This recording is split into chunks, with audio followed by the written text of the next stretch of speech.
Assalamualaikum warahmatullahi wabarakatuh. Jumpa lagi dengan saya, Freddy Sudaryanto, di channel YouTube-nya Freddy Sudaryanto Spot, masih seputar kasus Jalan Cagak Subang. Pagi ini masih seputar kasus Jalan Cagak Subang, seputar penangkapan saksi S yang waktu itu masih diduga akan jadi tersangka, tetapi masih jadi saksi. Tapi sampai saat ini katanya informasinya sudah dilepaskan kembali.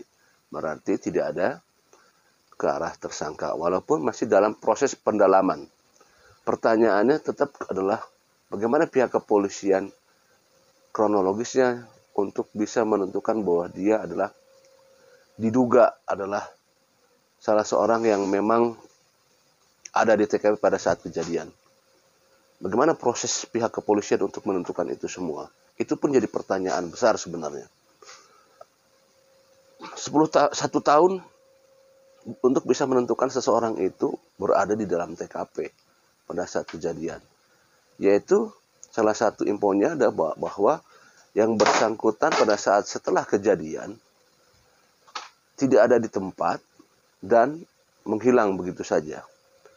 Apakah dugaan itu yang membuat pihak kepolisian sehingga menentukan bahwa dia diduga ya, ada di TKP pada saat kejadian, kemudian menghilang setelah kejadian? Ini pun sebenarnya tidak bisa dibilang akurat ya. Mungkin tidak bisa dikatakan akurat. Kenapa? Karena memang tidak ada yang menyoroti. Itu kan yang paling utamanya, bagaimana pihak kepolisian bisa menyoroti, apakah melalui CCTV, apakah melalui video-video yang dibuka oleh para YouTuber, sehingga dilihat beberapa personel dari orang-orang yang ada di TKP. Cuma permasalahannya kan ini ada di TKP pada saat kejadian. Sedangkan video-video yang muncul adalah yang kita tahu di YouTuber itu video setelah kejadian, yaitu pagi tanggal 18. Sedangkan pada saat kejadiannya kan tidak ada video yang melihat. Nah, atas dasar apa sehingga pihak kepolisian bisa menentukan bahwa itu adalah sebagai orang yang memang ada di TKP? Dari mana melihatnya? Apakah memang ada pantauan CCTV? Apakah ada yang merekam? Apakah ada info yang melihat, memberikan informasi bahwa yang bersangkutan ada di TKP? Kemudian menghilang setelah kejadian, informasinya begitu. Yaitu prosesnya itu seperti apa sebenarnya? Itu yang jadi pertanyaan. Kenapa jadi pertanyaan? Ya, karena gini, kekhawatiran dari masyarakat itu selalu ada. Kekhawatiran dari masyarakat itu selalu ada. Terutama adalah apakah benar ini adalah proses penangkapan saksi S di Muara Angke memang adalah memang benar suatu proses. Kekhawatiran itu selalu ada. Ya, maksudnya apa? Bukan kekhawatiran, artinya bahwa apakah memang ada rasa dari masyarakat itu keraguan dan sebagainya. Wajar saja karena memang beberapa kali pihak kepolisian memberikan informasi-informasi baik, tetapi tidak ada kelanjutannya. Dari mulai mengatakan bahwa sudah ada di kantong polisi ke arah nama-nama terduga tersangka. Sudah ada tunggu kado ulang tahun menjelang bulan Ramadan. Adanya sketsa wajah dari belakang, bukan dari depan. Adanya kemudian informasi Air Max dan mobil putih. Informasi-informasi itu disampaikan oleh pihak yang berwenang ke media dan tidak ada kelanjutannya. Apakah memang sekarang juga akan demikian? Seperti halnya yang lalu-lalu, bahwa diduga ada keterlibatan saksi S, tapi ternyata sudah dilepas informasinya di media seperti itu. Kita tidak tahu kebenarannya apakah memang sudah dilepas atau tidak. Sehingga ada pemikiran masyarakat, penggiringan opini bahwa seolah-olah pelakunya adalah orang luar. Penggiringan opini bahwa seolah-olah tidak ada orang dalam pelakunya. Seolah-olah seperti itu. Oh, ternyata orang jauh pelakunya. Oh, benar, ini pelaku bayaran, pembunuh bayaran. Jadi asumsi masyarakat seolah-olah tergiring ke arah sana, seolah-olah bahwa pelaku adalah orang jauh, bukan orang Ciseti, orang jauh. Jadi seolah-olah seperti itu gambaran.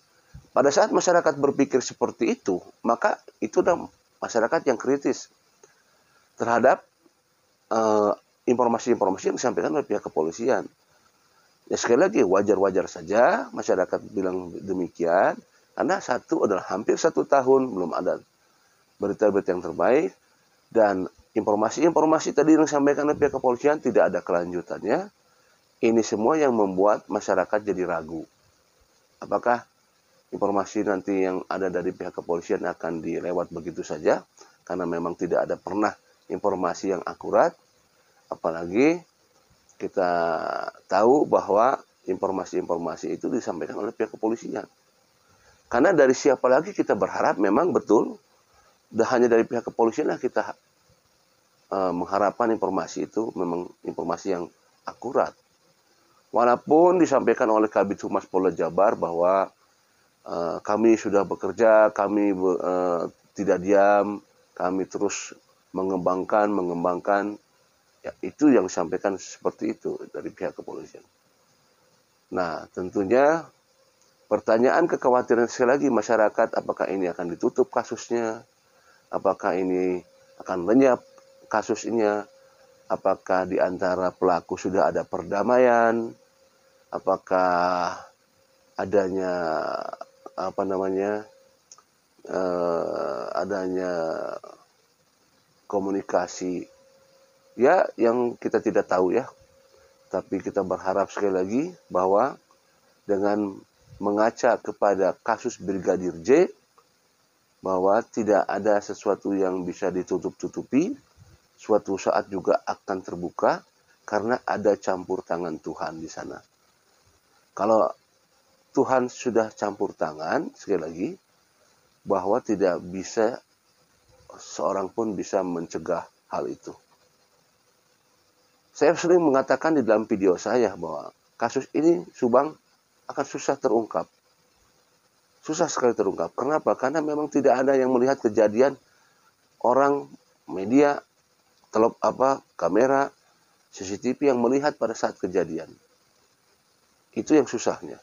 Tidak ada alat-alat bukti yang menguatkan ke arah tersangka, sehingga ini yang membuat kesukaran pihak kepolisian. Dan saya mengatakan waktu itu di video-video saya hanya ada satu kemungkinan, adalah adanya pengakuan dari seorang pelaku suatu saat kelak. Seperti halnya di Brigadir J, memang ada pengakuan dari Baradae, tapi itu dia memang karena sudah diketahui dialah pelakunya di lapangan. Tapi memang di kasus Subang tidak ada. Tapi sekali lagi, suatu saat ini akan terbuka dengan adanya pengakuan dari satu orang saksi yang memang kita ketahui bahwa pernah di media saksi atau tersangka pelaku itu lebih dari 1 orang. Ada kemungkinan 2 orang, ada kemungkinan 3 orang, ada kemungkinan 6 orang. Apakah dari dari kekuatan yang mereka pegang, kekuatan untuk tidak bersuara ke media, menutup-nutupi, dan tapi suatu saat juga dari salah satu saksi itu pasti nanti akan terbuka, akan mengakui suatu saat. Karena kalau Tuhan sudah bergerak, tangan Tuhan sudah ikut campur, gampang bagi Tuhan untuk membolak-balikan hati, membolak-balikan pikiran. Dibuat sesuatu hal yang bisa membuat orang itu mengaku. Dan di sanalah nanti akan terbuka kasus Subang ini. Adanya pengakuan dari seseorang. Ada yang bilang, wah nggak mungkin Fred, katanya, mengaku. Ini kan hukumannya berat. Betul kalau melihat itu, tetapi kalau sudah Tuhan berkehendak, maka akan dibuat orang itu untuk bisa mengaku. Dan dengan cara Tuhan, diberi sakit, diberi sesuatu hal yang menekan stres dirinya, dibuat ekonominya lumpuh, dibuat, ya banyak sekali cara Tuhan untuk bisa supaya orang itu menjadi mengaku. Kita tunggu saja, hanya waktu yang bisa menentukan. Assalamualaikum warahmatullahi wabarakatuh.